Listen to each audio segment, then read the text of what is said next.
a night that was supposed to be a happy celebration. The first little giggle started very quietly, somewhere near the back of the big, pretty room. It was right behind a fancy table where they were serving the bubbling drinks and cold snacks. Then, another laugh echoed across the large, beautiful ballroom. Within just a few short seconds, dozens of lawyers and fancy guests were all staring at me. They looked at me like I was someone who had accidentally walked onto the wrong stage at the wrong time. I felt very out of place in my suit. I slowly turned my head to look at my wife, Victoria. I was waiting for her to do something or say something to help me. I really thought she would stop whatever joke had started, but she did not say a word. Instead, she just lowered her glass of wine and gave a tiny, cold smile. It was not the sweet, warm smile that made me fall in love with her many years ago when we were young. It was a polite and very uncomfortable smile. It was the kind of look people wear when they are truly embarrassed to be standing next to someone they know. My chest started to feel very tight, and it was getting hard for me to breathe. This was not just some regular party for an office. Tonight was a very big and important deal for our family. It was the grand opening of Victoria's very own law firm. This was the big dream she had worked toward for more than 10 long and difficult years. I had been right there by her side through every single step. I supported her during every late night when she was tired and studying, every hard case she did not win, and every big sacrifice we had to make as a couple. We had eaten many cheap dinners and skipped many vacations just to save enough money for this day. But now, in a room full of people I did not even know, I had somehow become the joke of the entire evening. I just did not understand why everyone thought I deserved to be laughed at like that in front of a crowd. A young man who worked at the new law firm stepped up onto the stage. He was holding a shiny microphone and trying very hard not to laugh out loud at me. "Ladies and gentlemen," he said to the crowd while looking around, "I would like to thank the man who made tonight possible." Suddenly, a bright, hot spotlight landed right on me.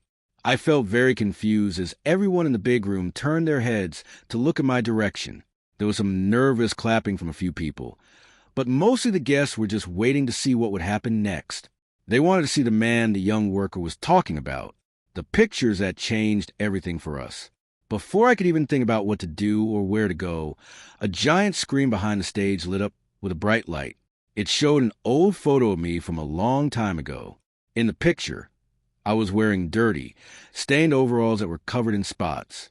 I was also covered in gray dust while I was fixing our old garage many years ago.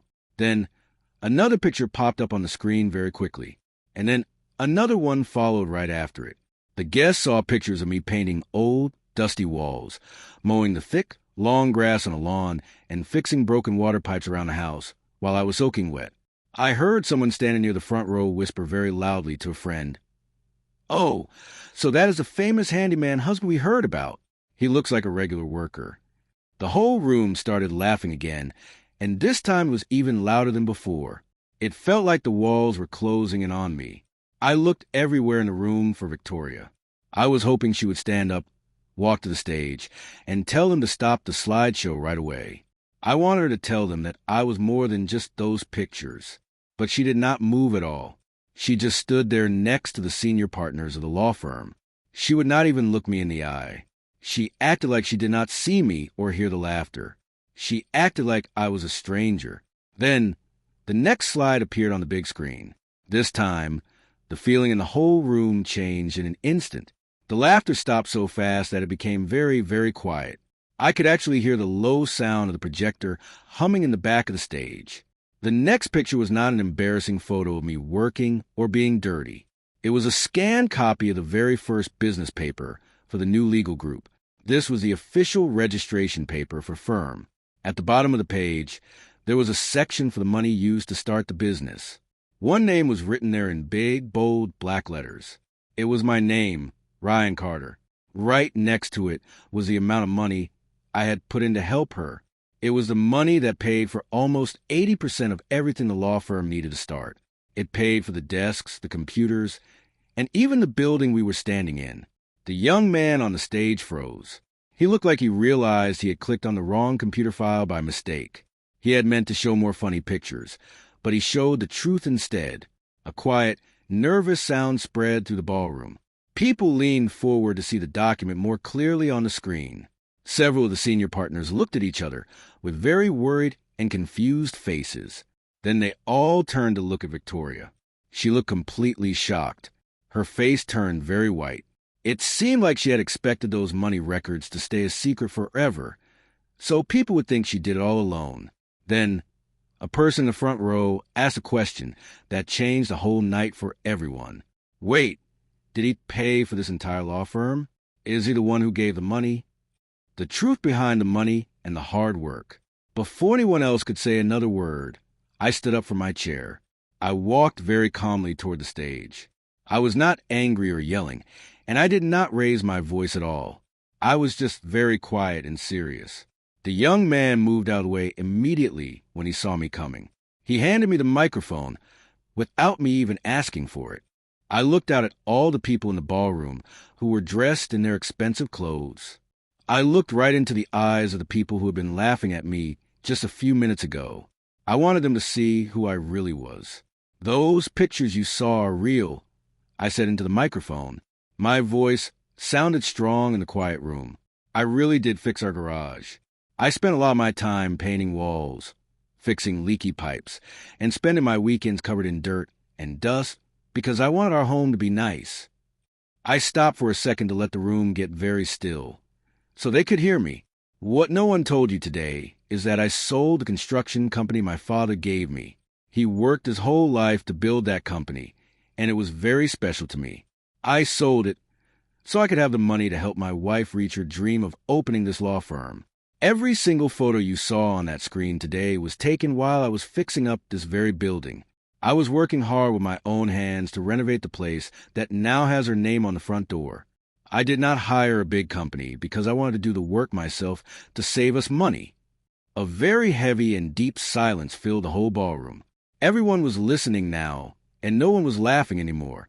I reached into my jacket pocket and pulled out a white envelope. It was sealed shut with tape. I placed it very gently on the small table on the stage. Everyone in the room seemed to hold their breath at the same time. I did not plan to give a speech tonight, I told them while I rested my hand on the white envelope. I came here because my wife told me this was the happiest and most important day of her career. I wanted to be here to celebrate that big win with her because I love her. I looked at Victoria for the first time since I got on the stage. She still could not look at me. She was looking down at her shoes. But after seeing that slideshow, I think everyone here should know the whole story of how this firm started. I said, I opened the envelope and took out one piece of paper. It was not a speech at all. It was the original loan paper I had signed 6 years ago. Every single payment for this firm came from my own personal savings account. It was the money I had from selling my father's hard-earned business. I told the crowd that I never asked to be a partner or a boss. I never asked for people to give me credit in public or put my name on the sign. My only rule was that Victoria should be able to have the career she always wanted without being worried about money. The room was so quiet you could hear a pin drop on the floor. Even the people serving the food stopped moving, so they could hear what I had to say next. They all looked very surprised. A hard lesson about love and respect. One of the senior partners slowly stood up from his chair. He was an older man with gray hair. He asked if he could see the paper I was holding. I handed it to him right away. He read every single page very carefully. Then he passed it to another partner. As that man read the paper, his face changed from being confused to being very impressed. Finally, the senior partner looked at the whole crowd. "This paper is real," he said in a quiet but clear voice. "Without the money and the heart of Mr. Carter, this law firm would never have been able to open its doors. He is the reason we are all here tonight." A wave of surprise went through the room, like a wind. Just a little while ago, these same people were laughing at a man they thought was an embarrassment because he worked with his hands. Now they knew that he was a foundation and the strength for everything they were celebrating. Victoria walked toward me with tears in her eyes. She looked very sad. She reached out to take my hand in front of everyone. I took one step back away from her. I did not do it to be mean or to embarrass her even more. It was just because, for the first time in a very long time, I stopped pretending that everything was okay. I realized that you cannot have respect from the public if you do not have loyalty and kindness at home. Victoria finally took the microphone from my hand. Her voice was shaking, and she sounded like she was going to cry as she spoke to the room. "Everything he said is true," she told him. She admitted that I never asked for anyone to know about the money. She said I even asked her not to tell people because I wanted her success to feel like it was all hers. She had to stop for a second because she was very upset and crying.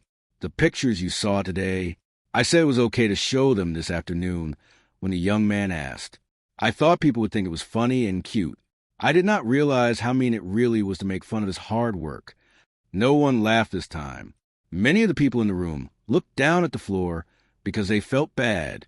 They felt embarrassed for how they had acted and for laughing at me. Then the head partner of the firm walked onto the stage. He turned off the slideshow and took it off the big screen, so no one could see the pictures anymore. He turned to me and said he was sorry in front of everyone. "Mr. Carter," he said, "tonight we were celebrating the wrong person. We were cheering for success while making fun of the hard work and the person that made it possible. For that, we all owe you a very big and honest apology. When the people clapped this time, it was not loud or wild like before. It was a quiet, respectful, and slow sound. I thanked the people in the room and wished the firm good luck in the future. Then I stepped away from the microphone. Before I walked out of the big doors, I looked at Victoria one last time. I never wanted to be the center of attention or the star of the show. I said calmly, "I only ever wanted your respect and for you to be proud of me." Those words stayed in the quiet room long after I walked out the door and into the cool night air. A week later, Victoria came home to our house. She brought a big bunch of flowers and said she was very sorry again. She sat down and told me that she had become so focused on being successful and looking good to other lawyers that she forgot to be thankful for the person who helped her. She asked if we could start our relationship over from the beginning. I told her that I could forgive her for what happened, but fixing trust takes much longer than fixing an office building.